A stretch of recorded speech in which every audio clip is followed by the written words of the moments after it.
하나님 말씀입니다. 유다서 1장 1절에서 25절 말씀 교독합니다. 예수 그리스도의 종이요 야고보의 형제인 유다는 부르심을 받은 자 곧 하나님 아버지 안에서 사랑을 얻고 예수 그리스도를 위하여 지키심을 받은 자들에게 편지하노라. 긍휼과 평강과 사랑이 너희에게 더욱 많을지어다. 사랑하는 자들아, 우리가 일반으로 받은 구원에 관하여 내가 너희에게 편지하려는 생각이 간절하던 차에 성도에게 단번에 주신 믿음의 도를 위하여 힘써 싸우라는 편지로 너희를 권하여야 할 필요를 느꼈노니, 이는 가만히 들어온 사람 몇이 있습니다. 그들은 옛적부터 이 판결을 받기로 미리 기록된 자니 경건하지 아니하여 우리 하나님의 은혜를 도리어 방탕한 것으로 바꾸고 홀로 하나이신 주제 곧 우리 주 예수 그리스도를 부인하는 자니라. 너희가 본래 모든 사실을 알고 있으나 내가 너희로 다시 생각나게 하고자 하노라. 주께서 백성을 애굽에서 구원하여 내시고 후에 믿지 아니하는 자들을 멸하셨으며 또 자기 지위를 지키지 아니하고 자기 처소를 떠난 천사들을 큰 날의 심판까지 영원한 결박으로 흑암에 가두셨으며 소돔과 고모라와 그 이웃 도시들도 그들과 같은 행동으로 음란하며 다른 육체를 따라가다가 영원한 불의 형벌을 받음으로 거울이 되었느니라. 또 그와 같이 육체를 더럽히며 권위를 업신여기며 영광을 비방하는도다. 천사장 미가엘이 모세의 시체에 관하여 마귀와 다투어 변론할 때에 감히 비방하는 판결을 내리지 못하고 다만 말하되 주께서 너를 꾸짖으시기를 원하노라 하였거늘 질지 그 알지 못하는 것을 비방하는도다. 또 그들은 이성없는 짐승같이 본능으로 아는 그것으로 멸망하느니라. 화 있을진저 이 사람들이여 가인의 길에 행하였으며 삭슬 위하여 발람의 어그러진 길로 몰려갔으며 고라의 패역을 따라 멸망을 받았도다. 없이 너희와 함께 먹으니 너희의 애찬에 감초요 자기 몸만 기르는 목자요 바람에 불려가는 물 없는 구름이며 죽고 또 죽어 뿌리까지 뽑힌 열매 없는 가을나무요. 자기 수치의 거품을 뿜는 바다의 거친 물결이요 영원히 예비된 캄캄한 흑암으로 돌아갈 유리하는 별들이라. 아담의 7대손 에녹이 이 사람들에 대하여도 예언하여 이르되 보라 주께서 그 수만의 거룩한 자와 함께 임하셨나니 이는 무사람을 심판하사 모든 경건하지 않은 자가 경건하지 않게 행한 모든 경건하지 않은 일과 또 경건하지 않은 죄인들이 주를 거슬러 한 모든 완악한 말로 말미암아 그들을 정죄하려 하심이라 하였느니라. 이 사람들은 원망하는 자며 불만을 토하는 자며 그 정욕대로 행하는 자라. 그 입으로 자랑하는 말을 하며 이익을 위하여 아첨하느니라. 사랑하는 자들아, 너희는 우리 주 예수 그리스도의 사도들이 미리 한 말을 기억하라. 그들이 너희에게 말하기를 마지막 때에 자기의 경건하지 않은 정욕대로 행하며 조롱하는 자들이 있으리라 하였나니 이 사람들은 분열을 일으키는 자며 육에 속한 자며 성령이 없는 자니라. 지극히 거룩한 믿음 위에 자신을 세우며 성령으로 기도하며 하나님의 사랑 안에서 자신을 지키며 영생에 이르도록 우리 주 예수 그리스도의 긍휼을 기다리라. 어떤 의심하는 자들을 긍휼히 여기라. 또 어떤 자를 불에서 끌어내어 구원하라. 또 어떤 자를 그 육체로 더럽힌 옷까지도 미워하되 두려움으로 긍휼히 여기라. 심히 없게 하시고 너희로 그 영광 앞에 흠이 없이 기쁨으로 서게 하시리니 곧 다 함께요. 곧 우리 구주 홀로 하나이신 하나님께 우리 주 예수 그리스도로 말미암아 영광과 위엄과 권력과 권세가 영원 전부터 이제와 영원토록 있을지어다. 아멘. 함께 기도하겠습니다. 하나님 아버지, 은혜와 사랑을 감사합니다. 우리에게 믿음을 선물로 주시고 참으로 하나님을 아빠 아버지라 부르게 하신 이 놀라우신 사랑을 우리가 다시 한번 기억하고 이 믿음을 굳세게 지키며 우리 주님 우리를 위하여 다시 오신다는 그 약속의 말씀을 붙들고 기다릴 수 있기를 원합니다. 이 약속의 말씀을 우리가 다시 한번 더 듣고자 이 자리에 나와왔사오니 우리에게 믿음을 더하시고 우리의 눈과 귀를 여셔서 하나님의 영광과 주님의 말씀을 들을 수 있는 은혜를 허락하여 주시옵소서. 우리를 믿음으로 한 형제 자매가 되게 하셨사오니 우리가 주 안에서 서로 연합하고 사랑하며 한마음 한뜻이 될 수 있도록 도와주시고 한 가지로 주님의 이름을 높이는 하나님의 사람들이 될 수 있도록 은혜 베풀어 주시옵소서.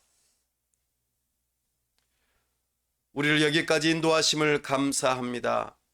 우리 가운데 교회가 참으로 하나님을 영화롭게 하고 주님의 복음을 땅끝까지 이르러 증언하는데 쓰임받기를 원합니다.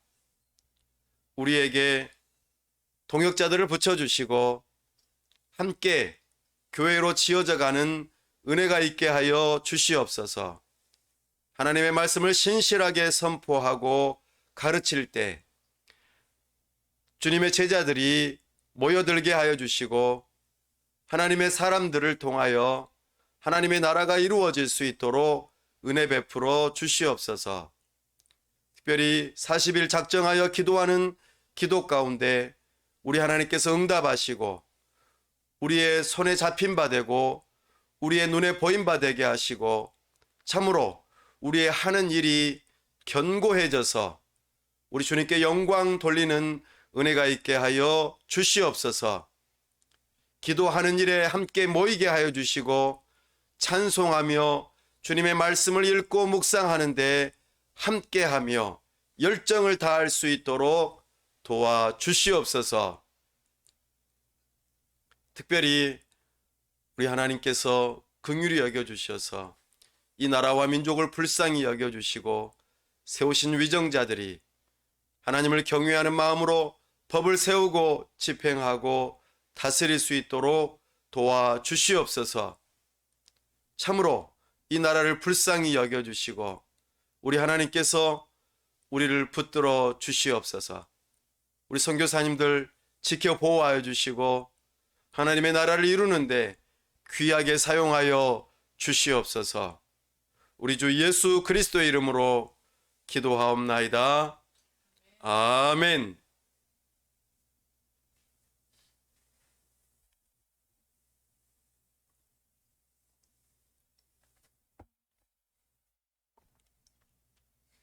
걸어서 성경 속으로 성경여행 74번째 시간입니다. 오늘은 유다서를 중심으로 교회 시대 22번째 이야기를 이어가겠습니다. 성경은 하나님 나라의 역사를 기록하고 있습니다. 우리는 그 하나님 나라의 역사를 하나하나 살펴보는 가운데에 있습니다. 특별히 하나님 나라의 영토와 하나님 나라의 백성들, 그리고 하나님께서 다스리시는 주권들을 살펴보면서 하나님의 나라가 이렇게 이루어져 가고 있구나, 이것을 발견합니다.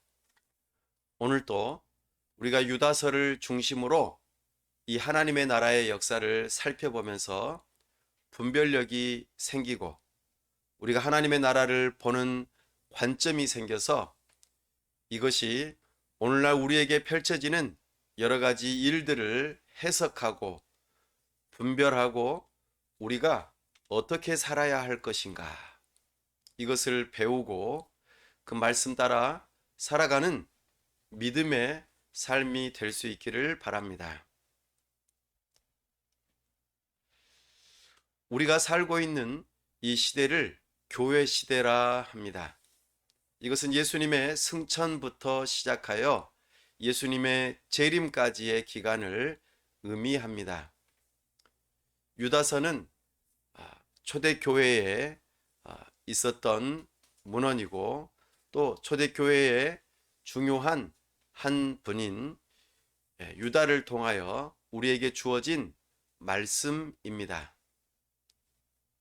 우리는 이 교회 시대를, 특별히 새 언약을 따라 우리에게 주어진 놀라운 말씀을 다시 한번 생각해 보면서 참으로 우리 주님께서 우리를 향하여 어떻게 다스리시는지, 무엇보다도 믿음으로 우리를 어떻게 다스리시는지를 배울 수 있기를 바랍니다. 우리가 살고 있는 이 시대를 교회 시대라고 하였습니다. 교회 시대는 우리 예수님께서 하나님 보좌 우편에서 그리스도로서 다스리심을 의미합니다. 하나님이시기에 주권적으로 온 세상을 다스리고 계십니다. 비가 오고 해가 비치고 그리고 전쟁이 나고 또 여러 가지 갈등과 많은 사건, 사고들이 일어납니다. 그런 모든 상황들 속에서 하나님의 주권적인 다스리심이 있음을 우리는 알 필요가 있습니다. 이것이 왜 일어나는가? 이것이 어떤 의미가 있는가 생각해 보는 것이 하나님의 백성들의 마땅한 태도입니다. 더불어 그러한 세상의 많은 상황 속에서 교회는 어떤 일을 해야 하고 무엇을 해야 하는지 또 어떻게 살아야 되는지를 우리는 배워야 합니다. 특별히 예수님께서는 성령 하나님을 통하여 성경을 선물로 주시고 우리 주님의 몸된 교회를 다스리고 계십니다.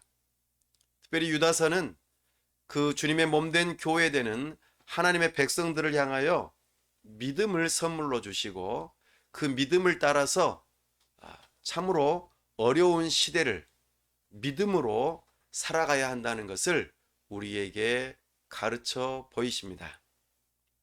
그 믿음으로 살아가는 그 일에 대해서 우리가 좀 더 자세히 살펴보겠습니다. 유다서, 이 유다서는 우리가 방금 읽었던 것처럼 유다라 하는 사람이 기록하였습니다.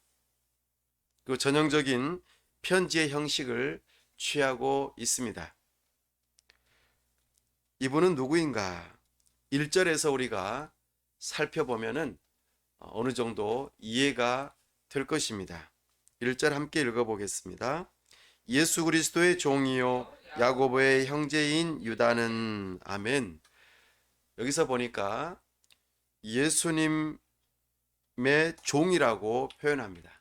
그리고 야고보의 형제라고 자신을 밝히고 있습니다. 우리가 알고 있는 예수님의 형제인 야고보. 야고보는 초대교회 예루살렘 교회의 가장 중요한 지도자였습니다. 그의 형제인 유다라고 표현하고 있습니다. 이거는 바로 예수님의 한 가족이었음을 의미합니다. 유다도 예수님의 동생이라는 것을 알 수 있습니다. 야고보도 그렇고 이 유다도 그렇고 예수님을 주님으로 믿게 된 것은 예수님의 부활 이후로 주어진 믿음입니다. 그 전에는 예수님께서 하시는 행동이 마치 귀신 들린 자의 행동인 것처럼 부모님과 함께 예수님을 찾으러 가서 되찾아와서 정신을 차리게 하려고 하는 그런 상황, 그렇게 이해하는 정도로 예수님을 대했습니다. 그러나 부활하신 예수님을 만난 그들에게는 참된 믿음이 생겨났습니다. 그리고 예수님을 단순하게 형이 아닌 주님으로 모셔드리는 이 놀라운 믿음이 생겨난 것이죠. 그래서 예수님을 그리스도라고 표현하고 주님이라고 표현하고 있습니다. 이 유다가 이 유다서를 기록하였습니다. 이 유다서는 베드로 후서 2장 말씀하고 매우 비슷하게 기록이 되어져 있습니다. 마치 한 사람이 쓴 것처럼 여겨질 정도로 비슷한 단어와 또 쓰여지는 방식, 주제가 너무나도 비슷합니다. 사도 베드로가 유다서를 보고 썼든지 또는 유다가 사도 베드로의 서신을 보고 썼든지 아니면 동일한 사람이 썼든지 상당히 놀라울 정도로 비슷합니다. 그러나 이거는 구별되어지죠. 다만 오늘 17절 말씀에 보면은 이렇게 표현합니다. 사랑하는 자들아, 너희는 우리 주 예수 그리스도의 사도들이 미리 한 말을 기억하라. 사도들의 복음을 기억하라, 이렇게 표현하는 것이죠. 더불어 이 유다가 사도 베드로의 글을 인용하고 같은 뜻으로, 그러니까 베드로 사도의 편지를 함께 읽고 공유했던 것으로 우리에게 보여집니다. 그래서 베드로 후서가 기록된 그 다음의 시기에 이 유다서가 기록되었을 것으로 여겨집니다. 이 편지는 누가 받는 것으로 되어 있을까요? 여기서는 그런 대상이 정확하게 나오지 않습니다. 그냥 그리스도인들, 하나님의 사랑을 받은 자들, 믿음을 선물로 받은 자들, 또 사랑하는 자들, 이런 식으로 표현하지만 전체적인 내용을 살펴보았을 때는 이 내용을 다른 해설이 없이 금방 이해할 수 있는 사람들, 곧 유대인이면서 그리스도인들이 이 편지의 수신자였을 것이라는 것을 우리가 짐작할 수 있습니다.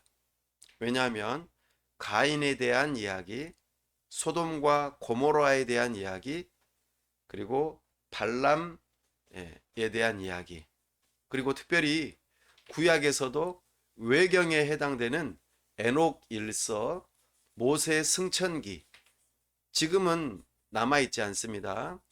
초대교회 교부들이 에녹 일서나 모세 승천기 이와 같은 것들을 언급한 내용들이 있고, 예수님 당시에 이런 에녹 일서나 모세 승천기와 같은 구약 외경서들이 유대인들은 널리 알고 있고 익히 읽어보았던 내용이기 때문에 따로 말하지 않더라도 충분히 알 수 있는 내용들이라는 것이죠.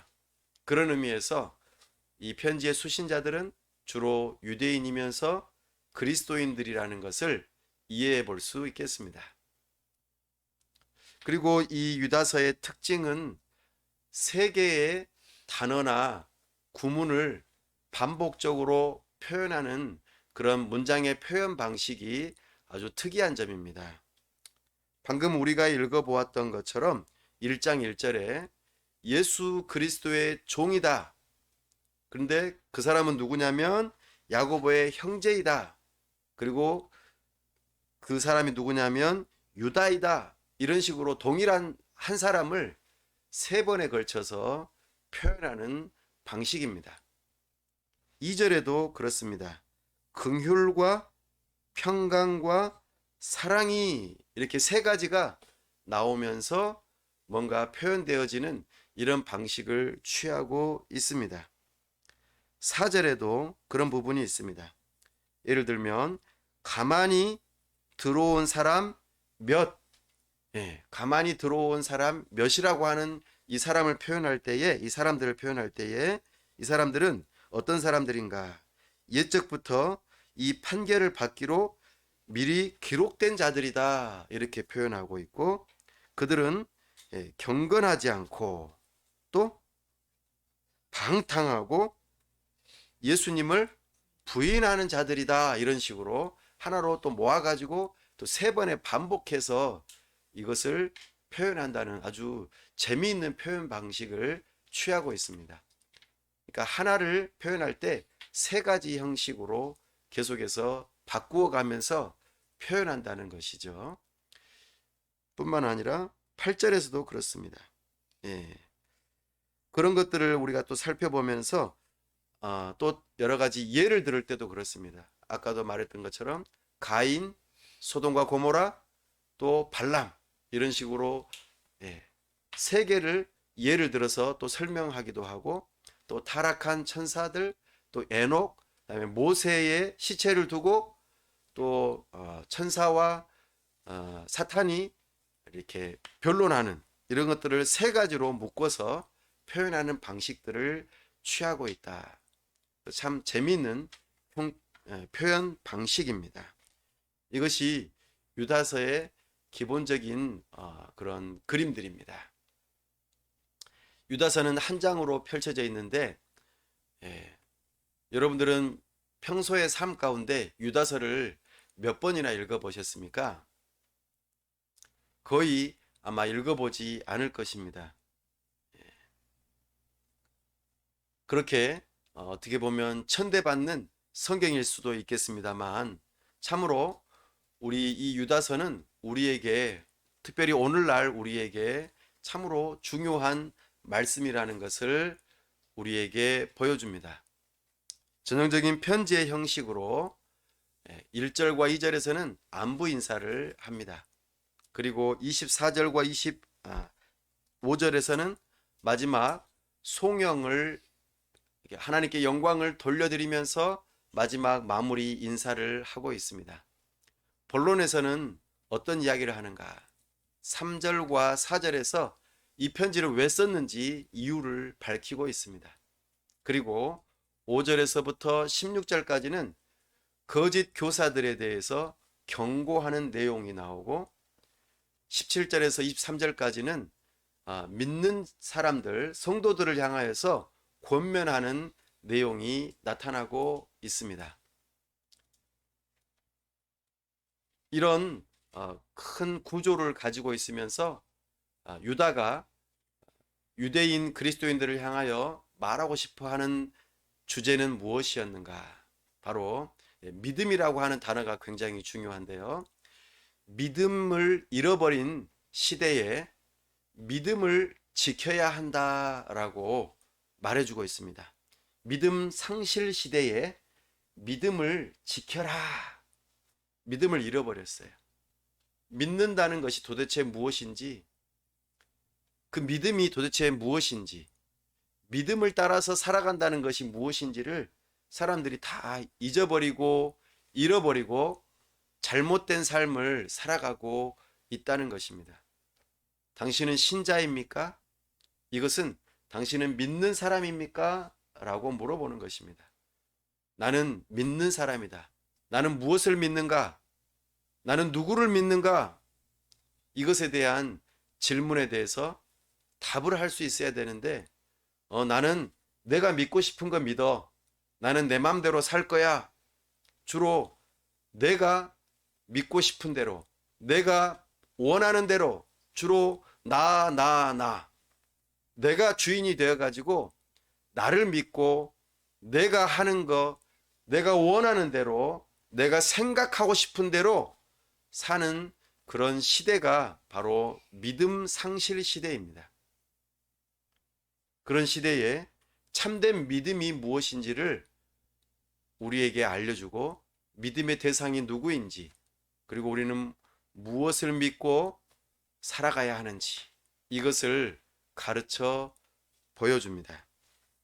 믿음, 유다서는 믿음을 지키라고 우리에게 말씀하고 있습니다. 그렇다면 이제 유다서에 나타난 하나님 나라의 세 가지 요소를 따라서 함께 좀 더 깊이 있게 말씀을 살펴보겠습니다. 이 유다서에서도 하나님 나라의 영토적인 면으로 먼저는 교회를 이야기하고 있습니다. 지금 교회 시대이고 또 교회로서의 모습을 유다서에서 표현하고 있습니다. 특별히 구체적으로 언급된 하나의 단어가 있는데 바로 성도입니다. 성도. 거룩한 물이라는 뜻이죠. 성도는 여러 사람들을 표현하지만 하나로 말하고 있습니다. 교회는 한 사람이 될 수가 없습니다. 교회는 반드시 여러 사람으로 이루어져 있어야 합니다. 그러나 하나가 되어야 합니다. 특별히 이 성도를 향하여서 3번 표현하는 방식이 있습니다. 재미있죠? 또 3번이라고 하니까 3절, 17절, 20절에 보면은 유다가 이 교회를 향하여서 성도들을 향하여서 뭐라고 표현합니까? 3절에 시작할 때에 사랑하는 자들아, 17절에서도요 사랑하는 자들아, 그리고 20절에서도요 사랑하는 자들아, 이렇게 표현하고 있습니다. 이 사랑하는 자들, 이들을 가리켜 성도라고 말합니다. 사도 요한의 표현과 매우 비슷하죠. 사도 요한도 교회를 향하여, 성도를 향하여 사랑하는 자들이라고 표현하고 있습니다. 하나님께서 사랑하시는 성도겠죠. 특별히 이 성도들은 어떻게 성도가 되었는가, 어떻게 사랑하는 자들이 되었는가 하는 것입니다. 그것이 매우 중요한데 1절에 아까 읽었던 부분, 유다는 다음에 한번 읽어보겠습니다. 시작. 부르심을 받은 자. 네, 부르심을 받은 자들입니다. 불렀다. 부름의 주체가 누굴까요? 곧 하나님 안에서 사랑을 얻고, 이렇게 표현하고 있죠. 네, 하나님 안에서 사랑을 얻은 사람들이 부르심을 받은 자들입니다. 하나님께서 이들에게 믿음을 선물로 주셨어요. 믿음을 선물로 주셔서 그의 사랑 안에서 부르셨다, 이렇게 표현합니다. 믿음은 바로 하나님께서 주시는 것입니다. 4절에도 보면은요, 3절의 중간쯤에 보면은 성도에게, 우리 한번 읽어볼까요? 성도에게, 3절, 성도에게 시작. 성도에게 단번에 주신 믿음의 도를 위하여. 아멘. 단번에 주신 믿음의 도라고 표현하고 있습니다. 하나님께서는 사람에게 믿음을 선물로 주십니다. 이것을 부르셨다라고 표현하고 있습니다. 선물은 누구에게 주신다고요? 누가 주신다고요? 하나님께서 주시는 것입니다. 그래서 교회의 성도가 되려면 반드시 필요한 것이 한 가지가 있는데 바로 믿음입니다. 신앙 고백이라고 달리 표현합니다. 여러분들은 교회의 회원이 되기 위해서 무엇을 고백해야 합니까? 신앙을 고백해야 합니다. 하나님 앞에서와 교회의 다른 성도들 앞에서 나는 이것을 믿습니다. 나는 누구를 믿습니다. 라고 신앙 고백을 해야 합니다. 그런 사람들이 교회의 회원으로 받아들여지게 되어 있습니다. 이 하나님의 부르심을 따라서 믿음을 하나님과 사람들 앞에서 공적으로 고백하는 것이죠.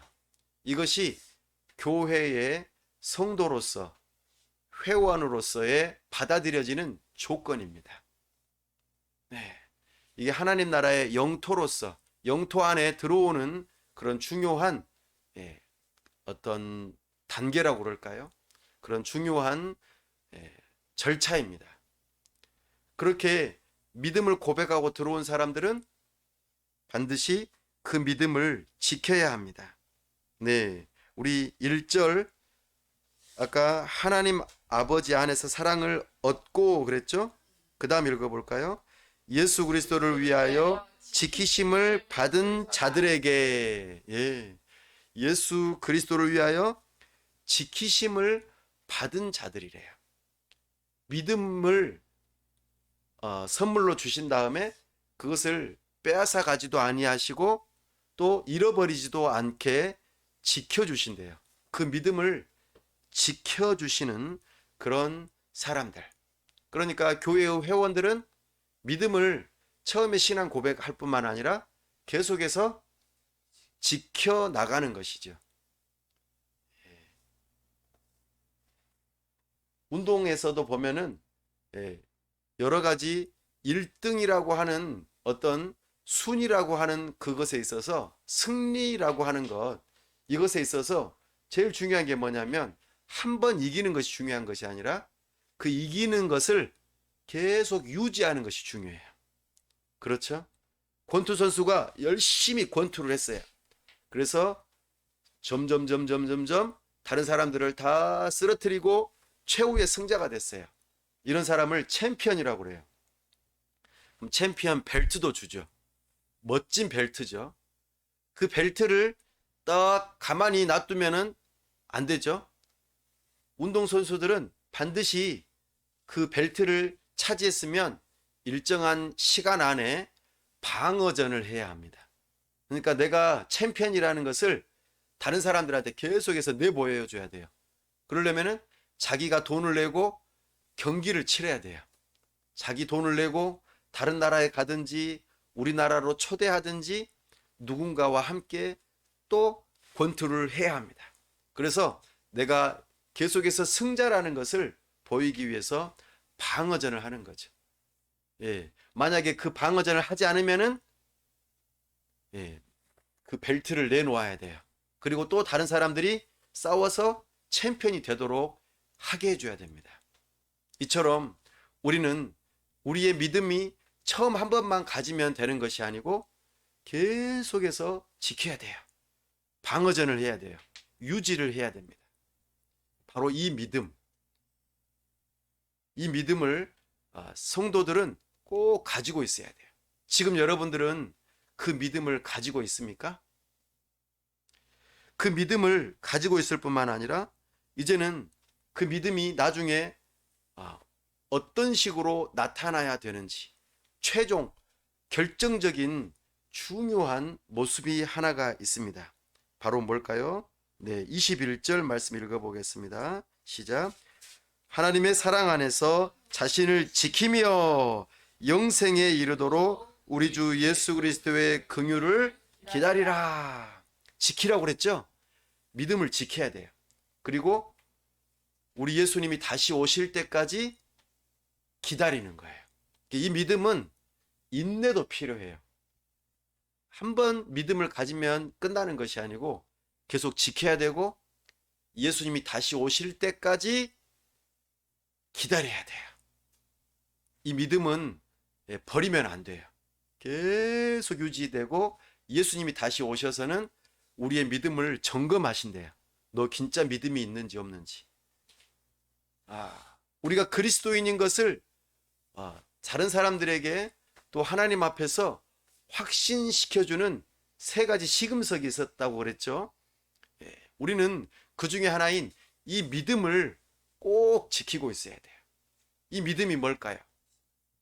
단번에 주신 믿음의 도. 이것을 다른 말로 복음이라고 해요. 복음. 예수님이 누구이신가? 지금 유다는 예수님을 누구라고 고백했어요? 주님이라고 고백했잖아요. 베드로도 그렇죠. 너희는 나를 누구라 하느냐라고 할 때 주는 그리스도시요 살아계신 하나님의 아들이십니다. 사도 요한은 뭐라고 그랬어요? 참 하나님이시고 참 사람이십니다. 이런 신앙 고백을 할 수 있어야 되는 거예요.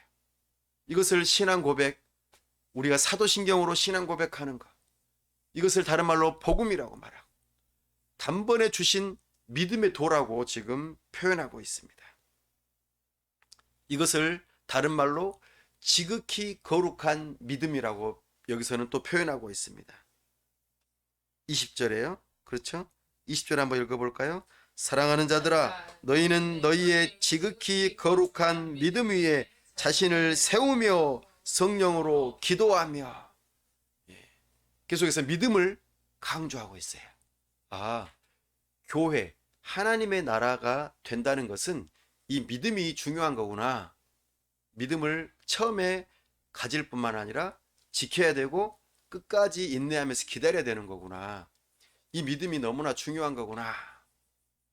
이 믿음은 하나님으로부터 오는 거예요. 그런데 문제가 있죠.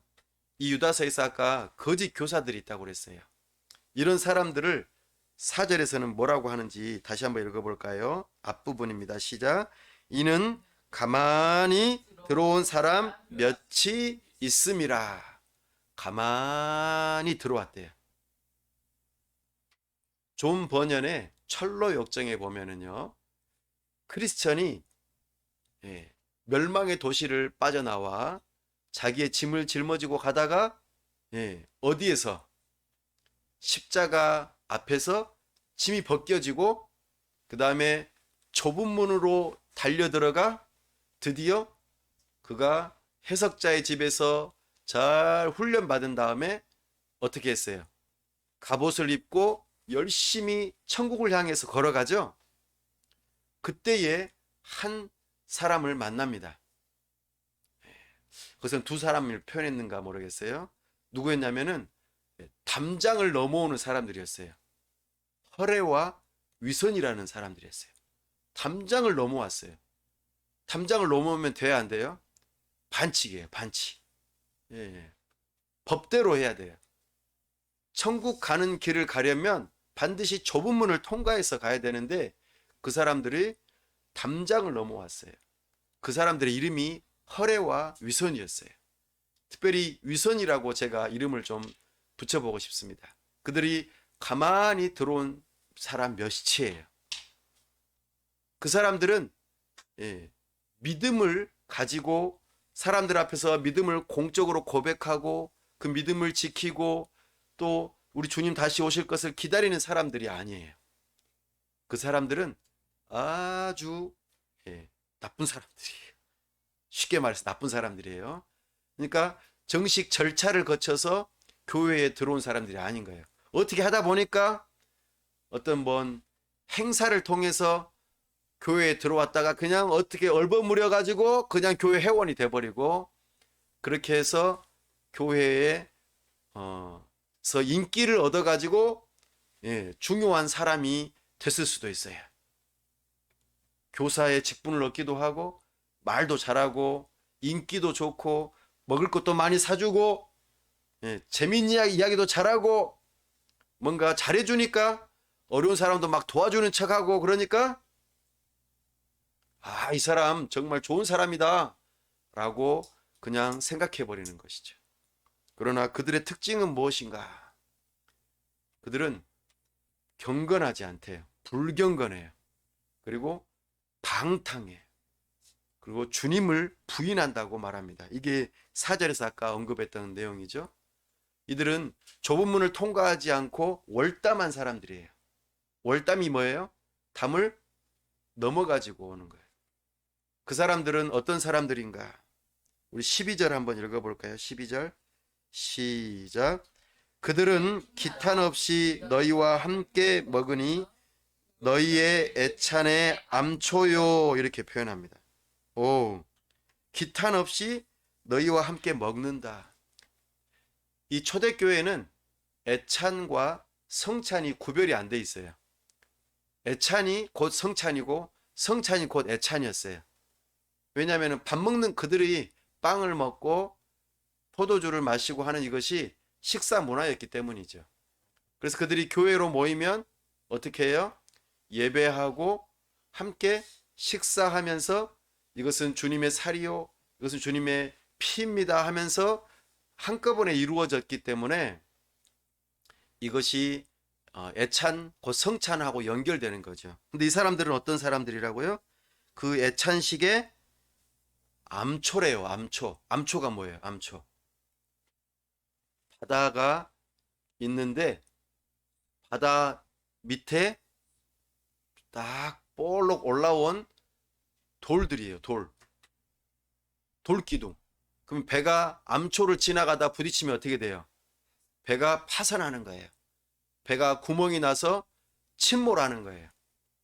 그들은 딱 숨어 있으면서 이 성찬식에 참여하면서 예배의 방해자들이 되는 거예요. 예수 그리스도의 죽으심과 부활을 기념하고 우리의 죄 용서받은 것에 대해서 기뻐하고 즐거워하는 이 예배의 방해자들로 이들이 작용하고 있다 하는 것입니다. 그러니까 신앙 고백을 하지 않고 이렇게 교회의 회원이 되어버리고 성찬에 참여하는 이 사람들이 문제를 일으킨다는 것을 우리에게 교훈하고 있어요. 이 사람들이 가만히 들어온 사람들이에요. 위선자들입니다. 그렇기 때문에 교회는 교회로서 성도로서 받아들일 때에 그냥 아무나 다 받아주면 안 돼요. 울타리가 있어야 돼요. 회원으로서 받아들이는 절차가 필요합니다. 우리 교회도 마찬가지겠죠. 우리는 이런 것들을 통하여서 성도인지 위선자인지를 구별해 낼 수 있어야 합니다. 이것이 교회를 지켜내는, 교회의 순수성을 지켜내는 중요한 방식입니다. 두 번째로 하나님 나라의 백성입니다. 이렇게 가만히 들어온 사람들은 어떤 삶을 살아가는지 좀 더 구체적으로 살펴보겠습니다. 하나님 나라의 백성으로서의 삶이 도저히 아니라는 것을 우리에게 보여줍니다. 4절 한 번 더 읽어보시죠. 시작. 이는 가만히 들어온 사람 몇이 있음이라. 그들은 옛적부터 이 판결을 받기로 미리 기록된 자니 경건하지 아니하여 우리 하나님의 은혜를 도리어 방탕한 것으로 바꾸고 홀로 하나이신 주제 곧 우리 주 예수 그리스도를 부인하는 자니라. 아멘. 이들은요 참으로 불경건한 사람들, 이걸 좀 다른 말로 뭐라고 하냐면은 부도덕한 사람들입니다. 이들은 자유를, 우리가 예수님을 믿는 믿음을 가지면 죄 용서를 받는다. 그러면 이제 더 이상 죄인이 아니다. 우리는 의인이다. 그러니까 자유롭게 날개를 펼치면서 자유롭게 이 세상을 마음껏 내가 원하는 대로 삶을 살아가도 된다. 이렇게 주장하는 사람들이에요. 이거를 다른 말로 뭐라고 할까요? 방종이라고 그래요. 자유를 나는 자유해 하면서 내 마음대로 사는 사람들을 방종이라고 그래요. 방종. 책임을 지지 않는 자유. 방종이란 책임을 지지 않는 자유를 방종이라고 그래요. 내 마음이야. 내가 원하는 대로 할 거야. 내 마음이라니까. 예수님께서 우리를 죄에서 자유롭게 하셨어. 그러니까 우리는 모든 것이 다 가능해. 죄 짓는 것도 괜찮아. 이미 용서받았으니까. 이렇게 생각하는 사람들입니다. 은혜를 방탕으로 바꾸는 삶이에요. 방금 말했죠? 은혜를, 하나님의 은혜로 내가 죄 용서를 받았잖아요. 근데 이것을 죄 짓는 기회로 삼는 것을 방탕이라고 표현하는 거예요. 방종. 참으로 안타까운 것이죠. 8절에도 보면은 이렇게 나옵니다. 8절 시작. 그러한데 꿈꾸는 이 사람들도 그와 같이 육체를 더럽히며 권위를 없인 여기며 영광을 비방하는도다. 아멘. 육체를 더럽힌대요. 짐승처럼 생각 없이 그냥 막 살아가는 거예요. 육신의 정욕을 따라서 내가 하고 싶은 대로 살아가는 것이죠. 이들은 참된 하나님의 백성이 아니에요. 부도덕한 삶을 살아가고 율법이 필요 없다고 생각해요. 율법이 필요 없다. 율법은 기능이 뭐예요? 첫 번째 기능이 죄를 깨닫게 해주는 거예요. 그러면 우리는 누구에게로 달려가야 되죠? 율법은 두 번째 기능이 뭐예요? 예수님에게로 달려가게 만들어요. 그죠? 율법은 계속 죄를 깨닫게 하니까 이 율법으로는 안 돼. 내가 예수님에게 달려가야지만이 구원이 있어. 예수님은 우리를 죄에서 자유롭게 해주죠. 그죠? 죄의 형벌로부터 자유롭게 해줍니다. 죄의 영향력으로부터 자유롭게 해줍니다. 그러면 이제 죄를 마음껏 져도 되나요? 아니죠. 이제는 우리는 율법이 필요 없는 것이 아니라 율법을 따라서 살아가야 되는 거예요. 우리가 율법의 테두리 안에서 철로 역정의 크리스천이 다른 길로 가면 돼요, 안 돼요? 다른 길로 가면은 빠지고 잘못된 길로 빠져서 죽게 되잖아요. 어려움에 처하잖아요. 그러나 좁은 길, 천국을 향하여서 가는 그 좁은 길, 하나님께서 정해놓으신 법을 따라서 가야지만이 천국에 갈 수 있다고 했어요. 바로 그와 같습니다. 율법은 필요해요.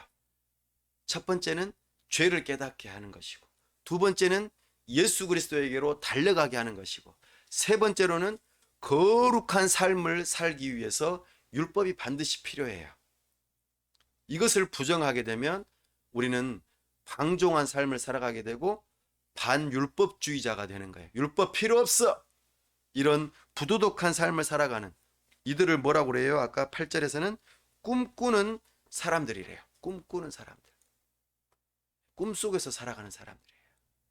이런 사람들은 또 특징이 하나가 있어요. 무엇입니까? 19절 한번 읽어보겠습니다. 시작. 이 사람들은 분열을 일으키는 자며 육에 속한 자며 성령이 없는 자니라. 아멘. 질서를 안 지켜. 권위를 인정하지 않아요. 그리고 누구를 안 따라요? 성령이 없는 자래요. 성령. 말씀을 듣지 않아요. 성령께서 선물로 주신 하나님의 말씀을 듣지 않고 자기 마음대로 살아가는 사람. 내가 원하는 대로 자신의 정욕의 소음과 그리고 충동의 지배를 받아서 살아가는 사람들.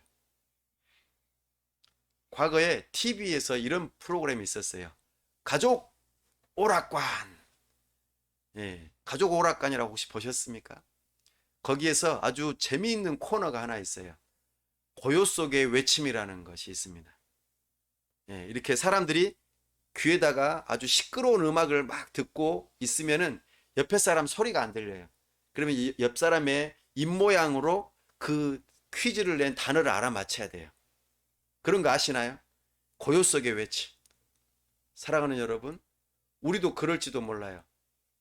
내 자신의 정욕의 소리, 그 소음에 너무나 귀를 기울여. 내가 충동에 너무 지배받아가지고 내 소리에만 귀를 기울여. 내 마음 깊은 곳에서 너는 괜찮아. 너는 하나님의 말씀을 들을 필요가 없어. 내 생각, 내 감정에 충실해야 돼. 너는 성령의 음성을 들을 필요가 없어 하면서 그 소음에 너무나 귀를 기울인 나머지 하나님의 인도하심을 못 듣는 거예요. 그 고요 속의 외침. 사실 고요한 것이 아니죠. 너무 시끄러운 거예요. 내 마음에 내가 원하는 대로. 또 세상에서 세상의 방송의 소리에 방송을 듣다가 막 은혜를 받아 사람들이. 방송, TV, 여러 가지 인터넷 매체를 막 보다가 은혜를 받아가지고 그 소음에 너무나도 깊이 들어간 나머지 또 내 마음 깊은 곳에서 너는 형편없는 사람이야. 너는 아무것도 아니야. 너는 쓸모없는 사람이야. 이런 식의 막 소음을 듣다가 보니까 하나님께서 내가 너를 사랑한다. 내가 너를 기뻐한다. 내 말을 따라서 살아가렴 하는 이 성령의 인도하심을 못 받고 그런 살아가는 사람. 이 사람들이 참으로 믿음을 상실한 그 시대에 살아가는 사람들이에요. 여러분들은 어떠세요? 하나님의 음성에 귀를 기울이십니까? 아니면 내 내면의 소리에 귀를 기울이십니까? 아니면 저기 TV에서 하는 그 소리에 귀를 기울이고 계십니까? 우리는 성령의 소리에 귀를 기울이셔야 돼요. 그런 사람들이 하나님의 백성이에요. 성령의 소리를 듣지 않으면은 내가 하고 싶은 대로 하겠죠? 내 육체가, 내 정욕이, 내 죄된 본성이 원하는 대로 살 거 아니에요. 그런 사람들은 부도덕한 삶을 살아갈 수밖에 없죠. 율법이 필요가 없어요. 궁극적으로 그 사람들은 진리를 부인하는 사람들인 거예요. 그 마음속에 하나님의 말씀이 없으니까 당연히 부도덕한 삶을 살아가겠죠. 경건한 삶을 살지 못하는 거예요. 그들의 대표적인 예가 누구라고요? 세 사람을 꼽죠. 지금 세 개를 꼽습니다. 첫 번째가 뭐였어요? 예? 우리 어디 있습니까? 보니까 11절에 보시죠. 누구 있습니까? 읽어보겠습니다. 시작. 화 있을진저 이 사람들이여 가인의 길에 행하였으며 삭슬 위하여 발람의 어그러진 길로 몰려갔으며 고라의 패역을 따라 멸망을 받았도다. 세 부류로 이야기하죠. 가인 잘 아시죠? 아담의 첫째 아들이었잖아요.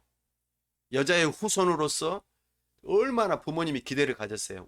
저 아들을 통해서 우리의 구원이 임할 것이다. 근데 어떻게 했어요? 누구를 죽였어요? 자기 동생, 친동생을 죽였어요. 아벨을 죽입니다. 하나님께서 뭐라고 하셨어요? 응?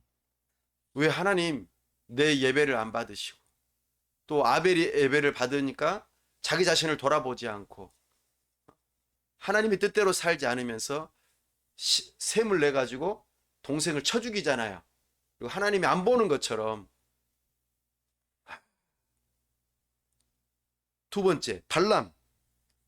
하나님께서 세 번이나 야, 너희들 너는 이스라엘 백성들을 저주하면 안 돼. 발락의 꼬임에 넘어가면 안 돼. 이렇게 말씀하셨잖아요. 근데 이 발람 거짓 선지자가 세 번 말을 듣는 척 했다가 나중에 어떻게 해요? 발락의 뇌물을 받고 저주를 안 하는 대신 어떻게 해요? 이스라엘 백성들을 속여가지고 음란한 행위를 하도록 하나님 앞에서 죄를 짓는 일을 하게 만든 이 장본인이 발람이에요. 돈에 넘어갔어요. 하나님을 경외하지 않고. 세 번째, 고라 자손들이 어때요? 하나님의 사랑받는 측근들이었죠. 모세의 측근들이었는데 어떻게 됐어요? 모세와 아론을 대적하고 반역하고 하나님의 말씀을 안 들으니까 하나님께서 어떻게 하셨어요? 땅의 입을 쩍 벌리게 한 다음에 그들을 집어넣어 버리셨어요. 지진이 일어나게 하셨어요. 고라 자손의 이 배역함을 하나님께서는 보시고 가만 놔두지 않으셨죠. 이렇게 이 세 가지 대표적인 예를 들어서 진리를 부인하고 결국에는 부도덕한 삶을 살아가게 하는 이런 믿음의 상실의 시대를 살아가는 불신자들, 위선자들을 지금 언급하고 있습니다. 이들은 하나님의 백성이 아니라고 말씀하세요. 예수님께서 말씀하셨죠. 그 사람들이 어떤 사람인가는 그들의 열매를 보고 알 수 있다고 말씀하셨죠. 열매. 그들의 열매가 어떤 열매였어요? 아까 보니까 12절에 보니까 애찬, 구원의 사건을 기념하고 선포하는 그 시간에 암초로서의 역할을 한대요. 암초. 감초가 아니고 암초. 사람들의 구원의 그 확신을 갖게 하는 이 중요한 순간을 흐트러 버리는 사람들. 애찬을 중요하게 여기지 않는 사람들. 성찬을 중요하게 여기지 않는 사람들 되게 만들어 버리고 또 그들의 열매는 어떤 거예요? 자기 몸만 기르는 12절에 보니까 목자래요. 목자는 누구를 돌봐야 돼요? 양을 돌봐야 되잖아요. 근데 누구만을 돌봐요? 자기 자신. 양을 잡아먹으면서 자기가 배불리 사는 사람. 또 뭐가 없는 구름이에요? 물이 없대요. 구름은 많은데 비가 안 내려. 도움이 안 되는 구름이에요. 또 어떤 물결이에요? 저기 가을나무죠. 가을나무 죽어가지고 뿌리채 뽑히고 열매를 맺을 수 없는 가을나무. 가을나무에는 뭐가 열려야 돼요? 열매가 열려야 되잖아요. 가을에는 이제 겨울이 다가오니까 자기 자손을 퍼뜨려야 되잖아요. 그럼 열매가 막 맺어져야 되는데 뭐가 없어요? 뿌리가 없어요. 뿌리가 없이 완전히 뽑혀서 죽은 열매 없는 가을나무래요. 이들의 열매 없는 삶을 지금 이렇게 문학적으로 표현하고 있어요. 또 13절에 수치가 거품을 내는 바다와 같다고 표현합니다. 수치스러움이 이들의 삶의 열매예요. 또 별이래요. 별. 어떤 별이에요? 슉 떨어지는 별이에요. 사라지는 별. 별이 사라지면 어떻게 돼요? 아무 소용이 없잖아요. 없어져 버려요. 떨어지는 별처럼 지는 별, 죽어버리는 별, 이런 그들의 열매를 이렇게 언급하고 있습니다. 이들은 결국에는 어떻게 될까요?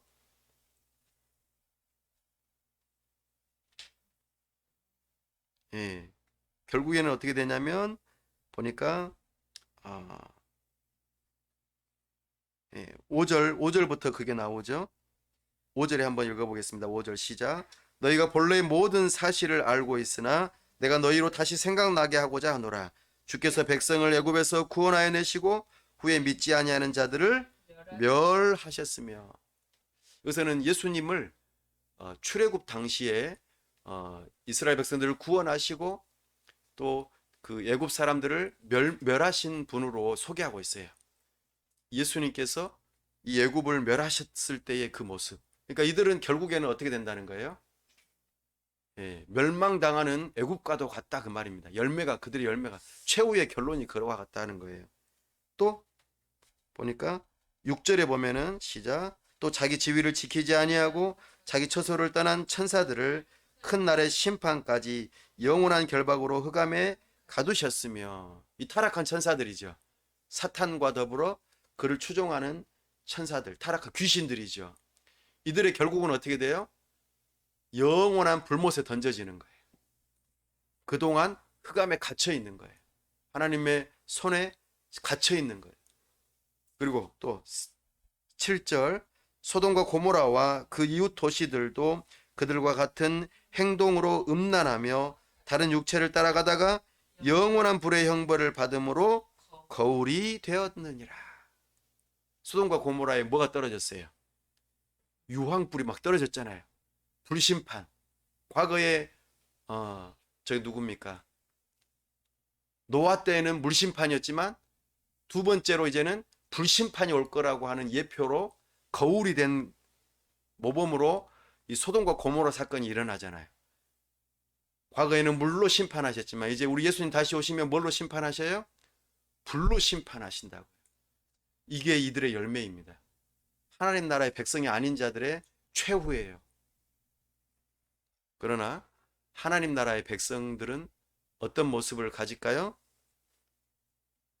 아까 우리가 4절에서 읽었습니다마는 믿음을 위해서 싸우는 자들이에요. 4절 한 번 더 읽어보겠습니다. 3절 읽어보겠습니다. 시작. 사랑하는 자들아, 우리가 일반으로 받은 구원에 관하여 내가 너희에게 편지하라는 생각이 간절하던 차에 성도에게 단번에 주신 믿음의 도를 위하여 힘써 싸우라는 편지로 너희를 구원하여야 할 필요를 느꼈노니. 아멘. 힘써 싸운다. 싸운다는 이 표현은 운동 경기에 사용되어지는 용어예요. 씨름 선수가 싸우려면 어떻게 해야 돼요? 긴장해야 되잖아요. 모든 근육과 운동신경을 곤두세워서 넘어지지 않으려고, 휘둘리지 않으려고 딱 붙들고 있어요. 힘을 적절하게 분배하면서 서 있어야 돼요. 이게 싸운다는 표현이에요. 믿음으로 산다는 것은 이런 것입니다. 단번에 주신 그 믿음의 도, 우리 주 예수 그리스도께서 참 하나님이시요 참 사람이시라는 이 진리, 우리를 위해서 이 땅에 오셨고 의로운 삶을 사시고 십자가에서 죽으시고 부활하시고 하늘로 승천하셔서 이 땅에 다시 오실 것이라는 이 믿음, 이 단번에 주신 믿음의 도, 이 복음을 우리가 붙들고 지킬 뿐만 아니라 다른 사람에게 복음을 전하면서 전도하면서 제자 삼는 것, 이것을 위해서 애쓰는 것, 복음을 전하고 이것이 우리가 살 길이다, 이것을 굳세게 붙드십시오, 이렇게 애쓰는 것, 이것이 싸우는 것이라고 말하고 있습니다. 이것이 믿음으로 사는 하나님의 백성의 삶이에요. 두 번째로 20절 다시 한번 읽어보십시다. 20절 시작. 사랑하는 자들아, 너희는 너희의 지극히 거룩한 믿음 위에 자신을 세우며 성령으로 기도하며. 아멘. 뭐라고 그러셨어요 방금? 지극히 거룩한 믿음 위에 자신을 세우라고 그랬어요. 여기서 자신이라는 표현은 한 사람을 말하는 게 아닙니다. 예. 네 스스로 세워라 그런 뜻이 아니에요. 서로 여기서는 복수예요. 복수. 여기서 자신이라는 말이 너희들끼리 서로 붙들어주고 같이 서기 위해서 힘써라. 예. 게임 중에 보면은 신문지 접기 게임이 있어요. 신문지 한 장 위에 처음에는 여러 사람이 한꺼번에 다 서는 거예요. 그랬다가 신문지를 절반으로 접어요. 그러면은 또 거기 위에서 서려면 어떻게 해야 돼요? 나 혼자 설 수 있어요? 안 되죠. 여러 사람들과 함께 맞잡고 또 처음에는 두 발로 섰다가 이제는 한 발. 그 다음에는 또 신문지를 또 반으로 접으면 어떻게 해요? 좁은 공간에서 같이 서려면은 또 막 사람을 업고 막 서야 되고 또 안 넘어지려고 서로 막 붙들어 줘야 돼요. 일정한 시간 또 지나서 또 신문지가 접히면 어떻게 해야 돼요? 더 막 굳세게 서로 붙들고 안 넘어지려고 애써야 되는 것처럼 우리는 서로 돌아보면서 믿음 안에서 서로 세우려고 애써야 된다. 이게 하나님의 백성의 모습이라고 우리에게 가르쳐 주고 있습니다. 그들이 바로 성령으로 기도하는 사람들이에요. 성령으로 기도하는 사람은 내 뜻대로 기도할까요? 하나님의 뜻대로 기도할까요? 하나님의 뜻대로 기도하는 거예요. 내 뜻을 들어주세요. 내 욕심을 부리는 기도하는 사람이 아니에요. 성령으로 기도한다는 것은 하나님의 말씀대로 기도한다는 거예요. 그리고 혼자 기도하라고 그랬어요? 예, 서로 함께 기도하는 거예요. 서로 세워주면서 같이 기도하는 거예요. 나 혼자 기도할게요. 이거 아니에요. 같이. 우리 40일 작전 기도하고 있죠? 같이 기도하는 거예요. 함께 기도하는 것이 성령으로 기도하는 하나님의 백성의 모습입니다. 21절 시작. 하나님의 사랑 안에서 자신을 지키며 영생에 이르도록 우리 주 예수 그리스도의 긍휼을 기다리라. 하나님의 사랑 안에서 서로를 지킨대요. 서로를. 하나님의 사랑이 뭐예요? 하나님 사랑, 이웃 사랑, 하나님의 법대로 사랑해야겠죠? 서로 사랑하는 거, 계명을 지키는 거예요. 서로 계명을 지킬 수 있도록 권면하는 거예요. 우리 주의를 지키자. 부모님을 공경하자. 간음하지 말아라. 남의 것을 함부로 빼앗지 말아라. 하나님의 계명 안에서 서로를 지키는 거예요. 이것이 하나님 나라의 백성의 모습이라고 말씀하고 있어요. 그리고 나아가서 22절, 23절 읽어보겠습니다. 시작. 어떤 의심하는 자들을 긍휼히 여기라. 또 어떤 자를 불에서 끌어내어 구원하라. 또 어떤 자를 그 육체로 더럽힌 옷까지도 미워하되 두려움으로 긍휼히 여기라. 죄를 혐오하되 죄인을 두려운 마음으로 긍휼히 여기면서 그런 사람들마저도 긍휼히 여겨서 복음을 전하고 어떻게든지 하나님 나라 백성이 되도록 이끌라 그 말입니다. 예. 죄인들, 사람들로부터 죄인이라고 낙인 찍혀서 혐오스럽고 소외된 사람들까지도 그들을 받아들여 주라고. 그 죄는 어떻게 하라고요? 미워하라고. 그죠? 예, 그 육체로 더럽힌 옷까지도 미워하되 그들을 긍휼히 여기면서 그들을 어떻게든지 그들을 믿음의 자리로 이끌어내라고 그렇게 말하고 있습니다. 이것이 하나님 나라의 백성의 참된 모습이라고 말하고 있습니다. 사랑하는 여러분, 이제 마지막 세 번째 하나님 나라의 주권 요소로서 새 언약이 무엇인지 다시 한번 우리에게 말해주고 있습니다. 믿음은 누구로부터 온다고요? 하나님으로부터 옵니다. 하나님의 선물입니다. 믿음은 하나님의 선물이에요. 우리가 행한 것으로 구원받는 것이 아닙니다. 하나님께서 우리를 부르셔야만 우리가 그 하나님의 은혜로 믿음을 가질 수가 있습니다. 제가 아무리 여러분에게 믿으십시오. 예수님은 이런 분입니다. 예수님께서 우리를 위해서 구원을 베푸셨습니다라고 말을 해줘도 결국에는 누가 믿어야 돼요? 제가 아무리 말해줘도 믿음을 여러분들의 마음에 담아줄 수는 없어요. 하나님께서 선물로 주셔야만 해요.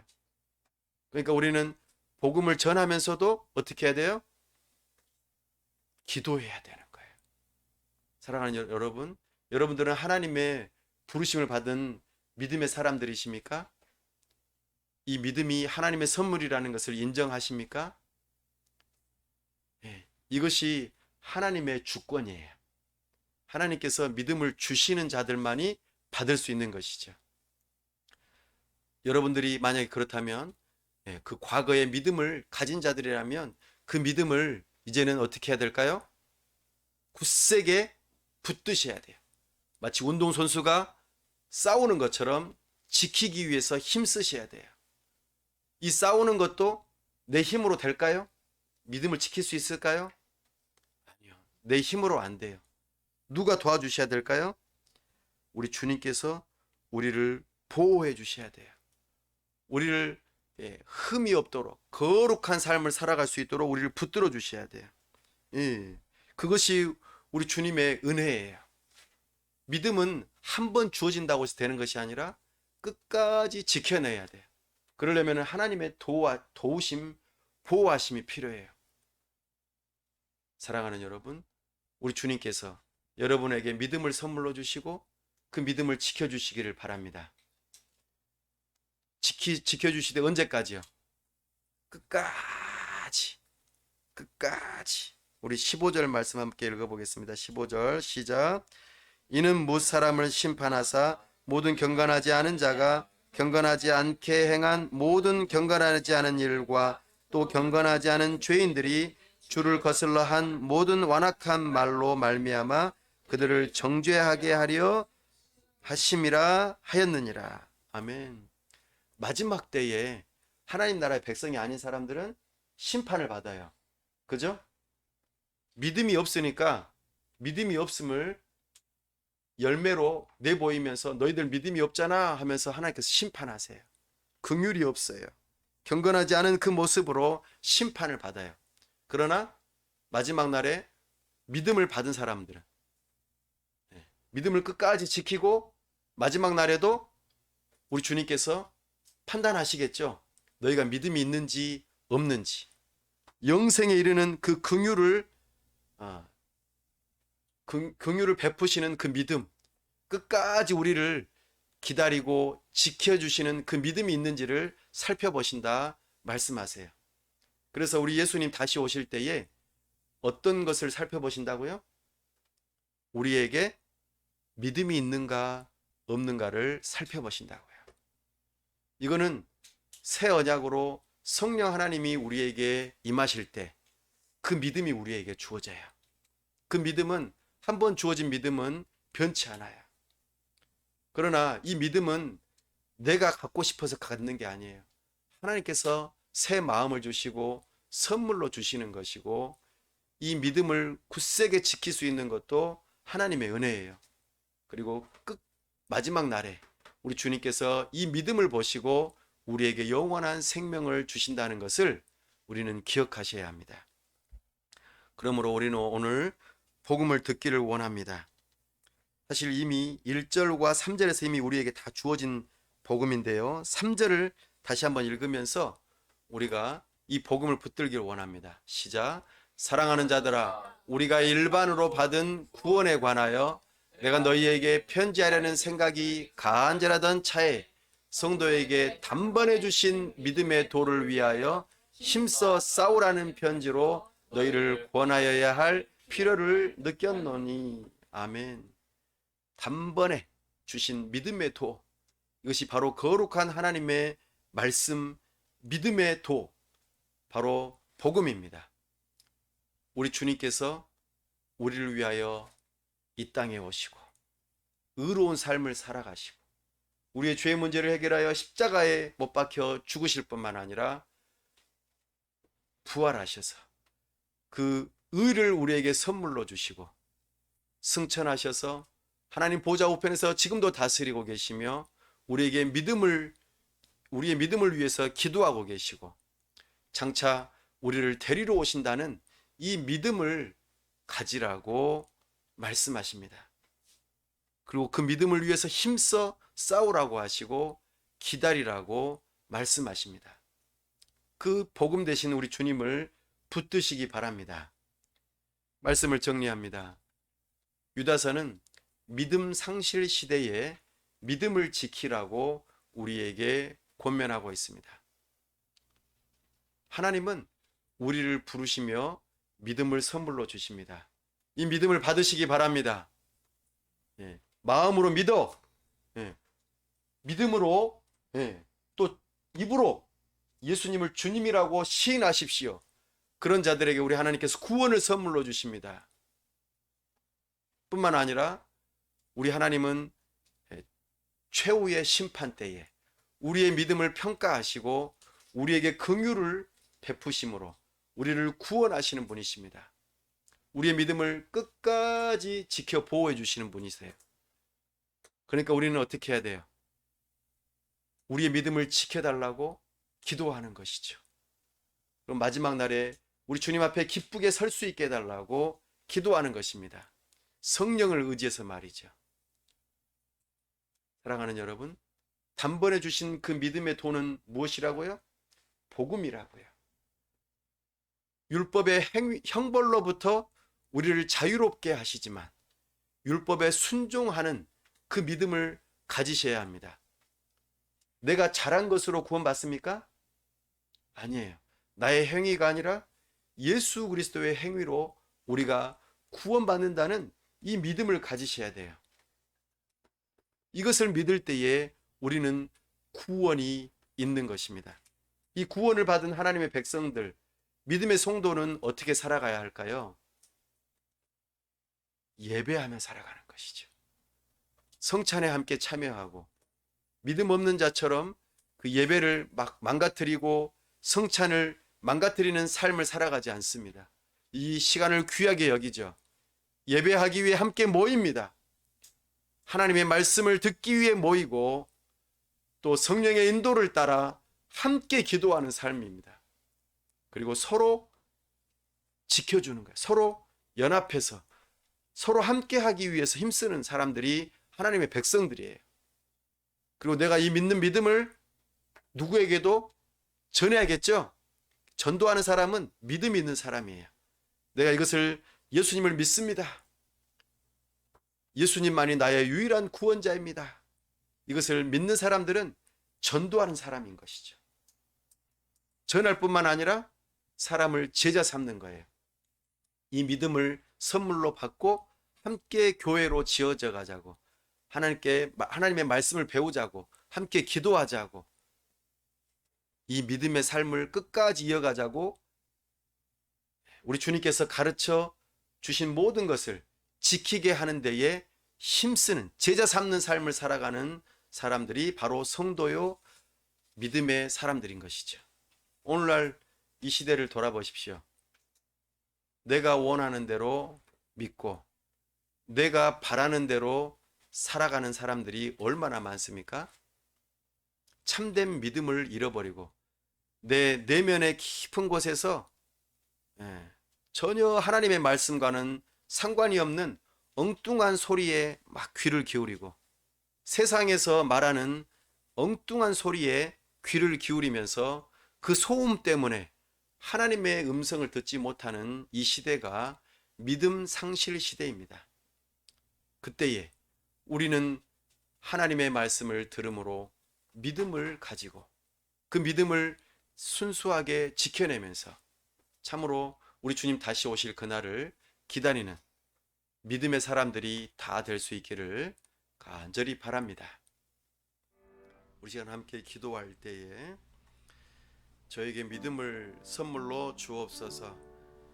예수님을 주님으로, 예수님을 하나님의 아들로 믿는 믿음을 주옵소서.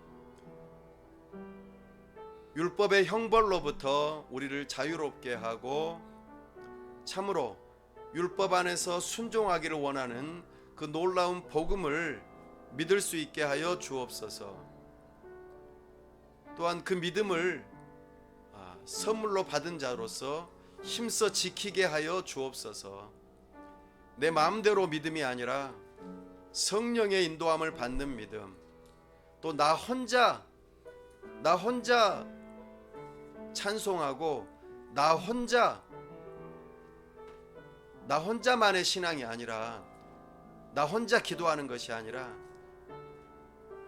그냥 구경하는 그 구경꾼의 신앙이 아니라 나도 함께 소리내고 나도 함께 찬송하고 나도 함께 전도하고 나도 함께 기도회에 참여하고 나도 함께 우리 함께 가자고 하는, 힘써서 신앙을 지키자고 하는 그 신앙의 사람이 되게 해달라고 기도하시고, 우리 주님 다시 오시는 그날까지 이 믿음 변치 않게 해달라고 기다리는 믿음, 참으로 우리 주님 다시 오실 그날까지 변치 않는 믿음 갖게 해달라고 이 시간 다 같이 함께 소리내서 기도하겠습니다. 아버지 하나님, 이 시간 우리가 함께 기도할 때에 우리에게 주신 믿음을 소중하게 여기게 하여 주시옵소서. 주여, 우리 주님께서 우리를 구원하시기 위하여 이 땅에 내려오시고 십자가에 못 박혀 죽으시고 의로우신 삶을 사시고 참으로 부활하신 그 놀라운 구원의 은혜를 믿는 믿음을 가질 수 있도록 우리에게 은혜를 허락하여 주시옵소서. 이 믿음은 오직 하나님의 선물로만 가능합니다. 주여 도와주시옵소서. 우리 주님 다시 오셔서 믿음을 찾겠다고 약속하셨사오니 이 믿음을 끝까지 지킬 수 있도록 도와주옵소서. 이 믿음, 신앙생활 혼자 하지 않게 도와주옵소서.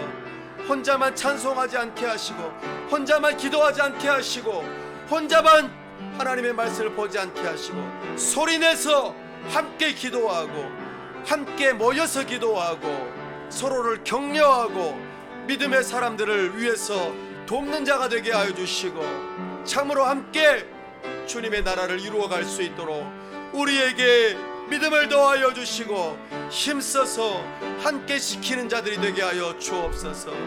혼자 힘이 빠져서 참으로 힘없이 살아가는 신앙생활이 아니라 서로 격려하고 서로 힘을 내고 서로 소리를 내고 함께 지어져가는 교회가 되게 하여 주시고, 특별히 우리 주님 다시 오시는 그날까지 이 믿음 변치 않고 끝까지 인내하며 세상의 소리에 귀를 기울이지 아니하고 내 내면의 소리에 귀를 기울이지 아니하고 주님의 말씀에 귀를 기울이며 성령의 인도함을 따라 살아가며 끝까지 견디는 참으로 새 언약의 하나님 백성들이 다 될 수 있도록 은혜 베풀어 주시옵소서.